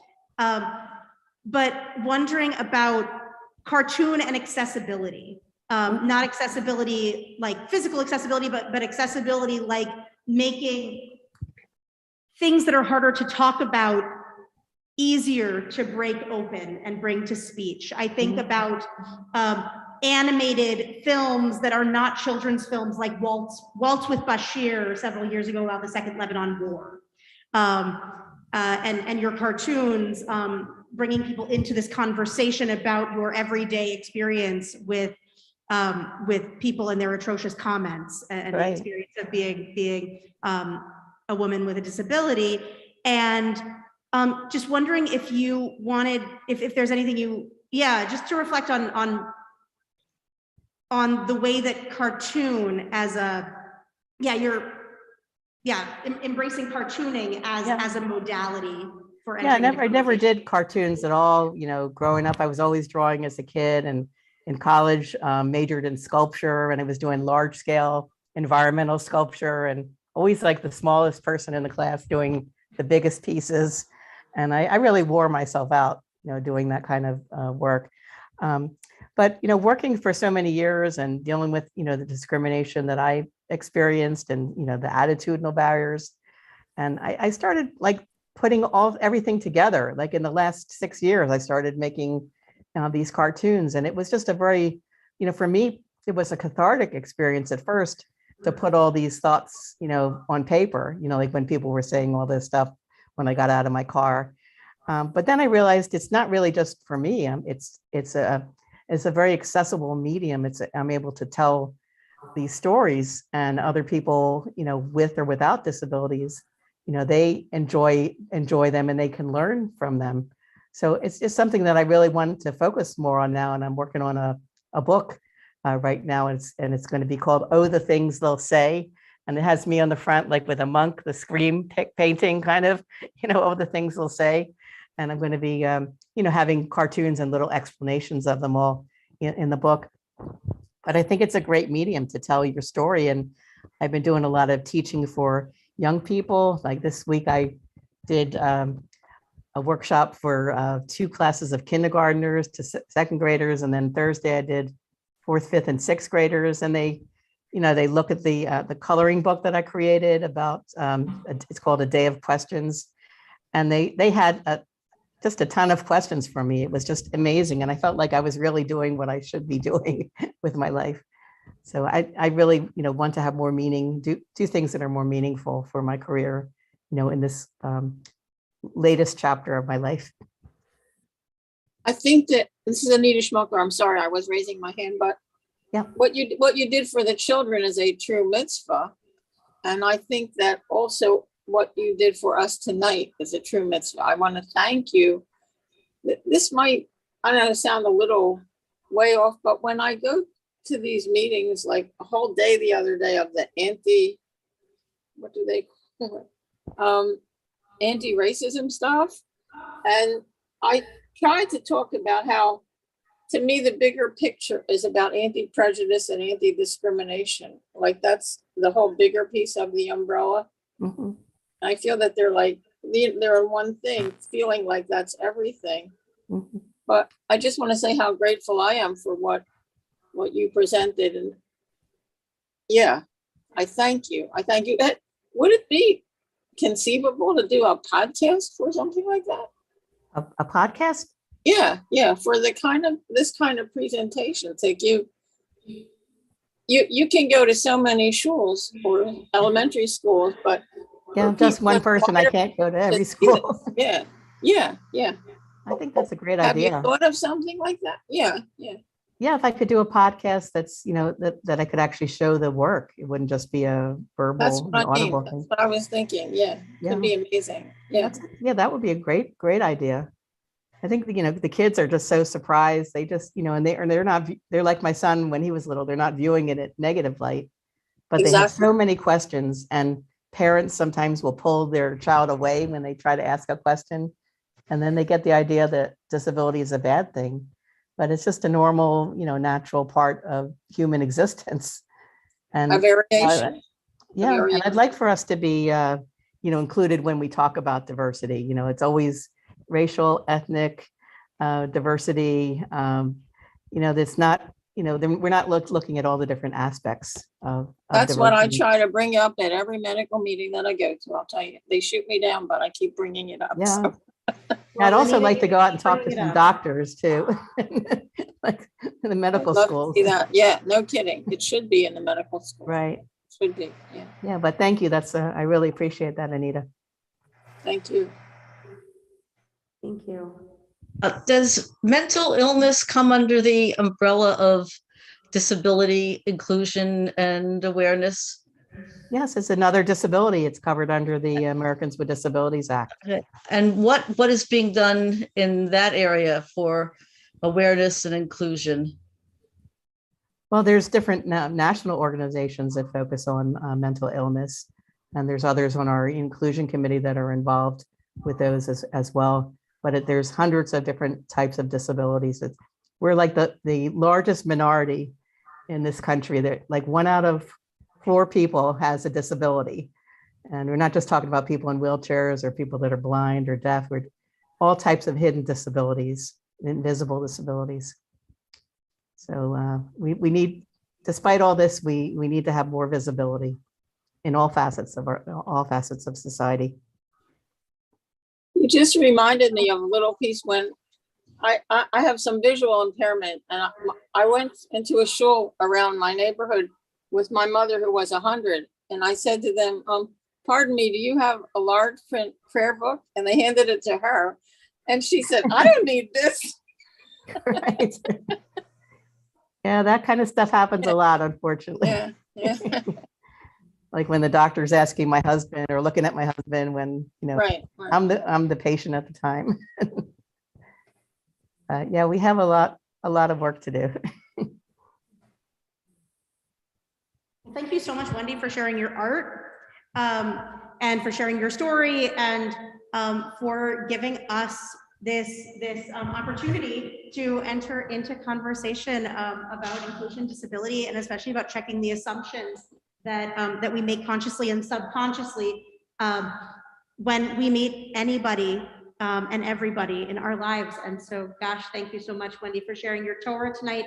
And thank you for the work that you do in all of your lay leadership at Or Hadash. I also neglected to mention that you are also our art gallery chairperson right now, or co-chairperson right now. And so I want to give a shout out to Wendy for that work, and also the intersection of that work and her disability and inclusion work, because our art gallery folks who are members of Or Hadash will know is in a staircase. And, very ironic. And the incredible irony of a woman in a wheelchair being the current coordinator of the Stairwell Art Gallery, but also what an incredible opportunity it is to take a look at that space with an eye towards inclusion. And so thank you so much for all of the work that you do in not only in the wider world, but especially as part of our Or Hadash community. Oh, thank you. So Yasher Koach, and thank you so much from the bottom of all of our hearts for being our guest who's not such a guest. No, but you Darshani. learn more about me. Exactly tonight. So I'm going to go ahead and bring myself. So this is that I have to be my own stage manager tonight. There we go. So we're going to begin to conclude our service with Alanna on page 121. I want to invite us, for those who are comfortable doing this or who feel moved to do this, there's a little bit of an exercise as we say Alanna tonight. Alanna ends with a vision of a world perfected. We end Alanna with Bayom Hahu Yehiya Adonai Echad Ushmo Echad. And on that day, Adonai shall be one, and God's name shall be one. This idea that all that is divided will merge, that we will all come together under one common purpose, as one common human race. And all that divides us will sort of melt away. But we know that it's not the ignoring of difference that makes what divides us go away, but the celebration of difference, the embracing of difference that actually brings us together. And so, Wendy, you spent a lot of time tonight talking about or acknowledging folks with invisible disabilities. And so I wanted to invite anyone who feels so moved, if you are someone who, because we tried to represent in folks doing readings tonight, obviously in our guest presenter tonight, in the way that we did some of our outreach this evening and our publicity this evening to center voices and experiences of people with disabilities. But I know that not everyone with a disability always feels seen as someone with a disability. And especially folks who do have less visible disabilities often feel like they are part of this conversation, but are only part of this conversation when they work to make that a piece. But then, yeah. And so I want to invite you, whether if you are someone who wants to be seen as a piece of this community, whether you are on our inclusion committee, whether you are a member of Or Hadash, whether you are not a member of Or Hadash, whether you, if you are someone who says on this Shabbat of JDAIM, of Jewish Disabilities Awareness and Inclusion Month, this is about me. I'm here. This is about me being proud of who I am for all of the things that I am. And one of those things is, as Wendy said, a person with a disability or a disabled person. I want to invite you to go ahead and share that in the chat or name it out loud.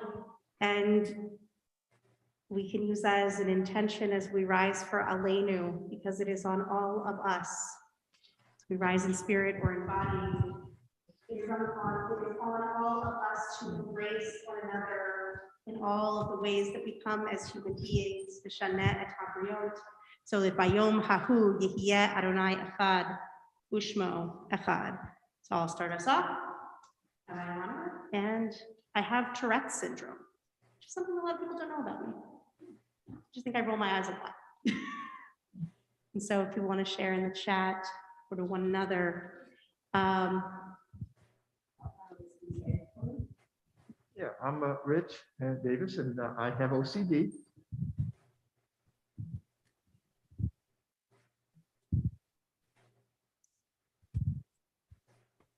Alanna was on page 121. Aleinu l'shabech l'adon hakol, v'teitz gedula liotzer b'reishit, shenatan lanu Torah ha'temet v'chayei olam nata b'tocheinu, v'anachnu korim u'mishtachavim u'modim lifnei melech malchei hamlachim HaKadosh Baruch Hu.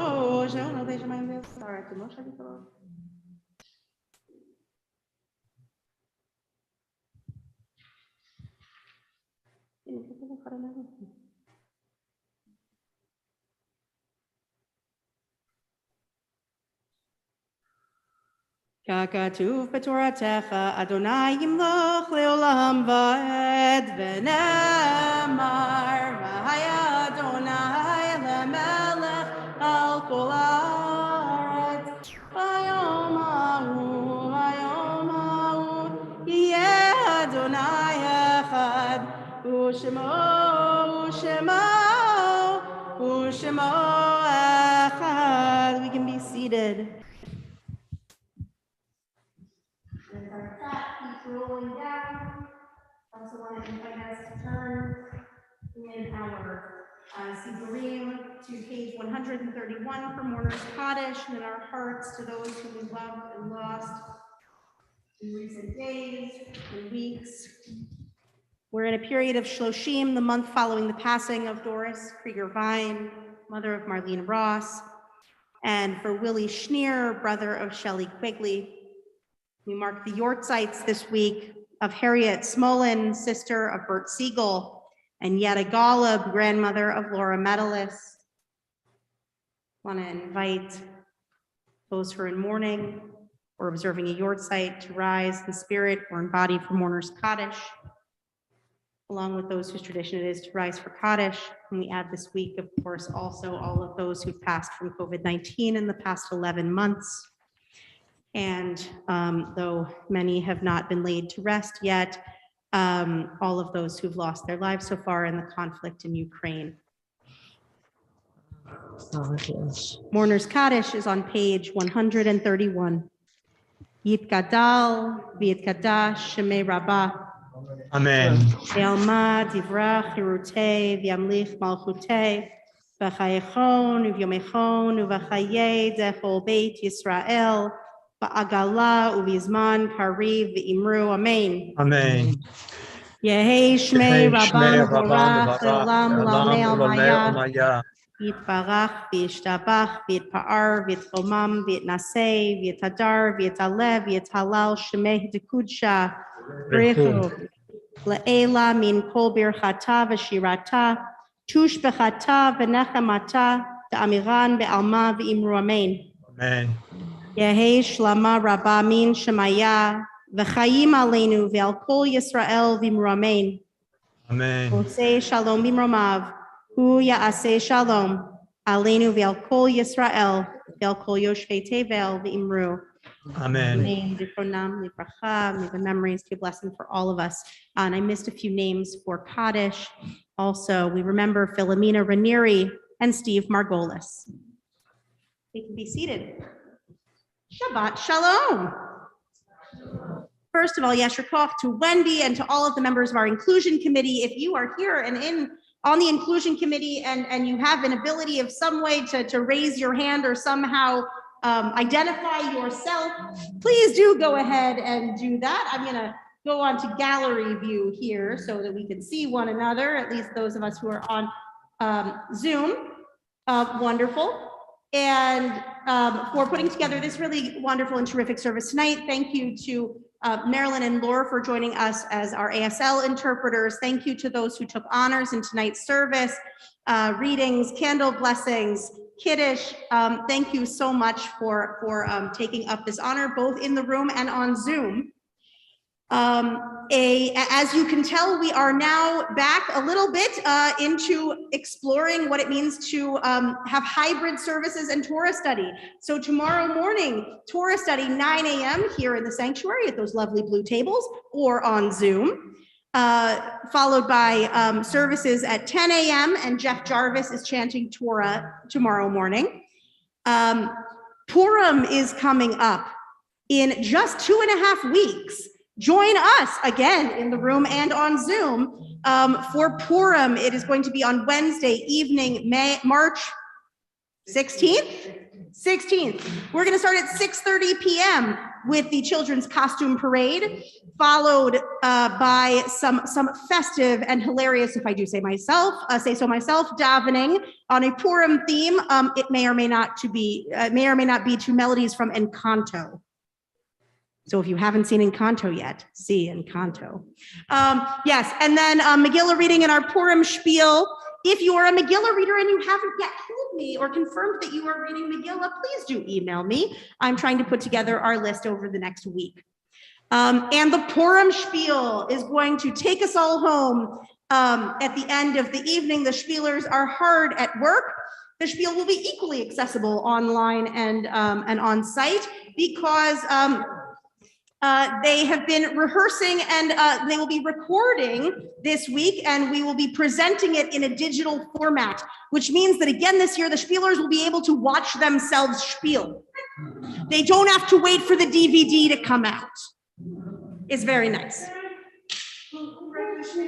The Spiel was team written by the Spielers.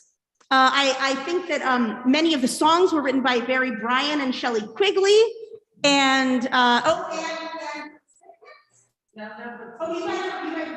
but I'm not allowed to say anything about things. But the Spiel was team written.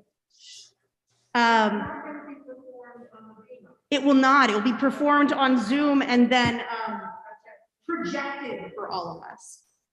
Because they didn't get a chance to practice on the Bima because of all those Greek letters. No, you're not. But I have it on very good authority that things are coming out just hilariously, and because we are putting together the Spiel using online means this year, Barry and Donna Bryan will be back in the Spiel again for a second year in a row from California. Yes. So moving away from Purim, this coming Friday night is our three-part harmony.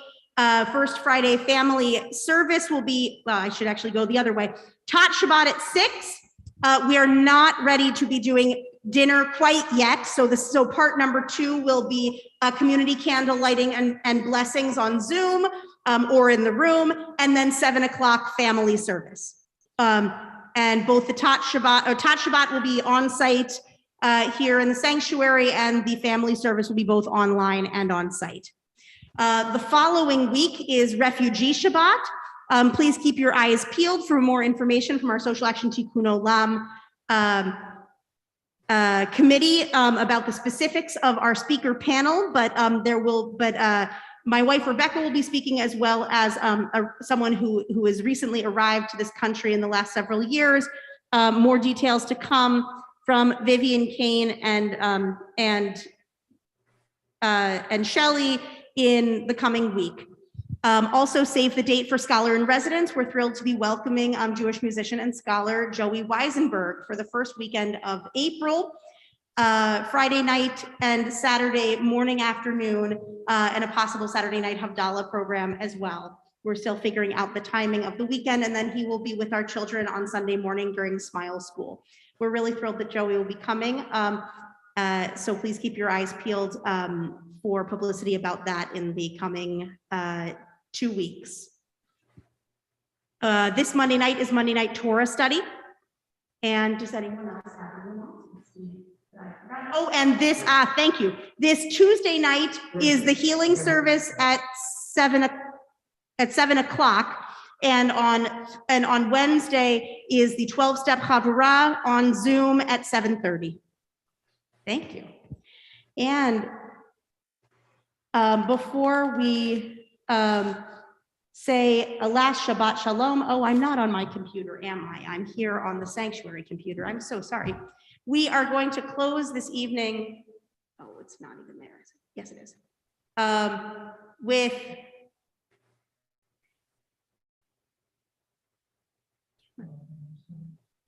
there it is.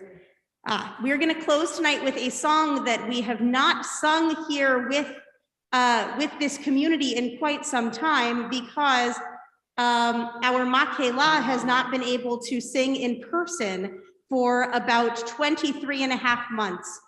And we are just thrilled to premiere tonight as our closing song, Ani Ve'ata, the most recent virtual choir piece that our Makela has put together, and just the way that you have lent us all your voices over these long months of the pandemic.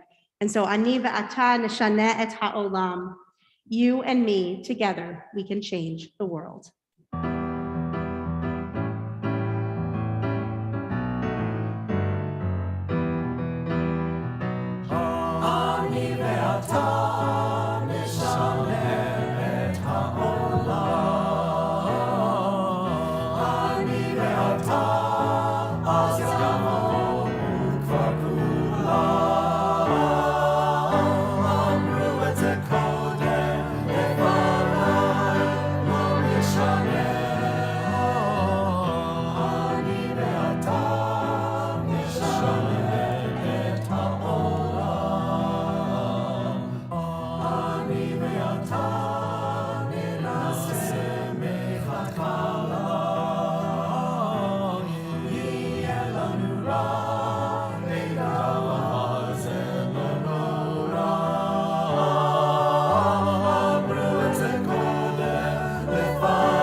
Mr. Koa. And so Shabbat Shalom, whether you're here, whether you're at home, wherever you call home, Shabbat Shalom. Shabbat Shalom.